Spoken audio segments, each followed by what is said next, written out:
কোথায় যাচ্ছেন বন্ধুরা? চুপচাপ আমার এই রেসিপিটা দেখে যান। আজকে আমি বানাবো নিরামিষি মোচা ঘন্ট।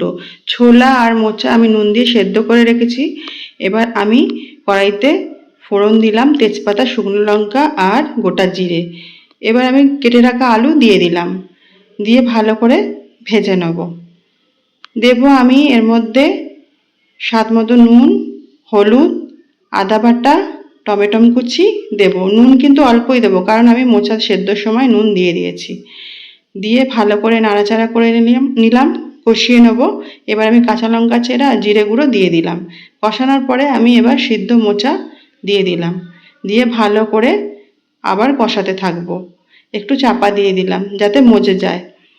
আমার রেসিপিটা হয়ে এসেছে। কার কার পছন্দ নিরামিষি মোচা ঘন্ট কমেন্ট করে অবশ্যই জানাবেন কিন্তু। দিলাম এবার স্বাদ মতো চিনি, আর সবশেষে দেবো ঘি আর গরম মশলা। আমার রেসিপি রেডি হয়ে যাবে। দেখুন, দেওয়া হয়ে গেছে, আমার রেসিপি রেডি। কার কার পছন্দ নিরামিষি মোচা ঘন্ট কমেন্ট করে অবশ্যই জানাবেন কিন্তু। এটাও একটা পুরনো রেসিপি, খেতে কিন্তু খুব দারুণ লাগে।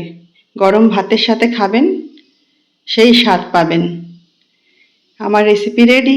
আমার এই রেসিপিটা যদি আপনাদের ভালো লেগে থাকে তাহলে আমার চ্যানেলটা লাইক, শেয়ার, সাবস্ক্রাইব অবশ্যই করে দেবেন। Tata, bye bye, thanks for watching.